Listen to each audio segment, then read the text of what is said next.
Hello student, আজ পড়ব অলিগোহাইড্রোঅ্যামনিওসিস।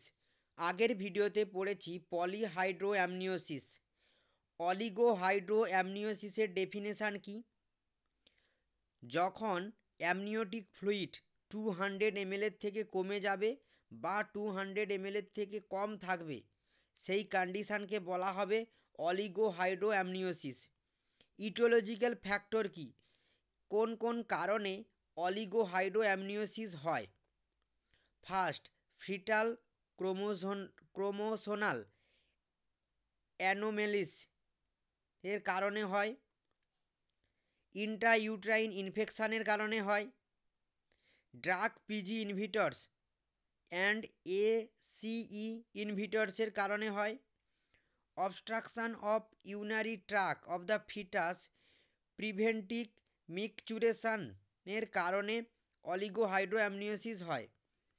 তারপর কি 5 নম্বর পয়েন্টে কি আছে? আইইউজিআর এর কারণে। আর 6 নম্বরে কি আছে? অ্যামনিয়ন নোডুজম, অর্থাৎ কি failure of secretion by the cell of amnion covering the placenta. প্লাসেন্টার ওপরে যে অ্যামনিয়নের সেলগুলো থাকে, যে সেলগুলো অ্যামনিওটিক ফ্লুইড সিক্রেশন করে, যে কোনো কারণে সেই সিক্রেশনে ফেলিওর ঘটলে অলিগোহাইড্রোঅ্যামনিওসিস হবে। এই ফেলিওর অফ সিক্রেশনের এই কন্ডিশানটাকে বলা হচ্ছে অ্যামনিওনোডুজম। Next, diagnosis.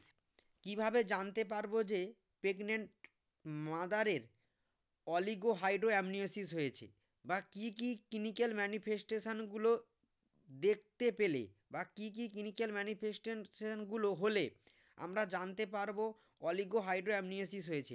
প্রথম পয়েন্ট কি আছে? Uterine size is much smaller than the period of অ্যামনেনোরিয়া।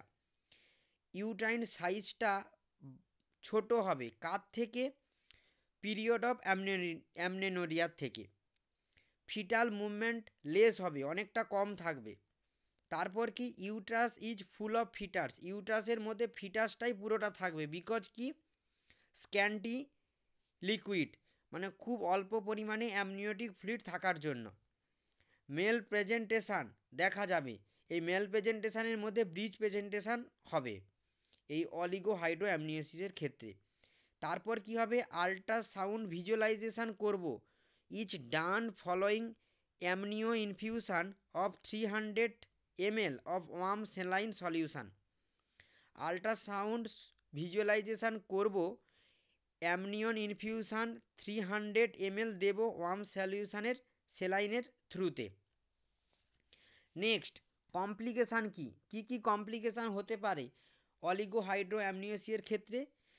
ফিটালের ক্ষেত্রে কি কি হবে? অ্যাবরশান করতে হবে, ডিফর্মিটি হবে, ফিটাল পালমোনারি হাইপোপ্লেসিয়া হবে, কট কম্প্রেশন হবে, কটের ওপর চাপ সৃষ্টি হবে। তারপর কি? হাই ফিটাল মর্টালিটি ঘটবে। আর ম্যাটারনালের ক্ষেত্রে অর্থাৎ মায়ের ক্ষেত্রে কি হবে? প্রলং লেবার হবে। আর হবে কি? ইনক্রিজ অপারেটিভ ইন্টারফারেন্স, অর্থাৎ ইনস্ট্রুমেন্ট ব্যবহারের প্রয়োজনীয়তা বাড়বে। নেক্সট, ট্রিটমেন্ট কিভাবে করব? প্রিম্যাচিওর রাপচার অফ মেম্বার্স, অর্থাৎ পিআরএম, রাপচার করব মেম্বারটাকে, করে ডেলিভারি করব। এভাবেই ট্রিটমেন্টটা প্রোভাইড করব অলিগোহাইড্রোঅ্যামনিওসিস প্রেগনেন্ট মায়ের ক্ষেত্রে। আশা করি আজকের ভিডিওতে তোমরা অলিগোহাইড্রোঅ্যামনিওসিসের ট্রিটমেন্ট এবং তার কমপ্লিকেশানের মধ্যে ফিটাল এবং ম্যাটারনালের, এবং তার ডায়াগনোসিস এবং তার ক্লিনিক্যাল ম্যানিফেস্টেশান, এবং কি কি কারণে হয় অর্থাৎ ইটিওলজিক্যাল ফ্যাক্টর, এবং তার ডেফিনেশান বুঝতে পেরেছ।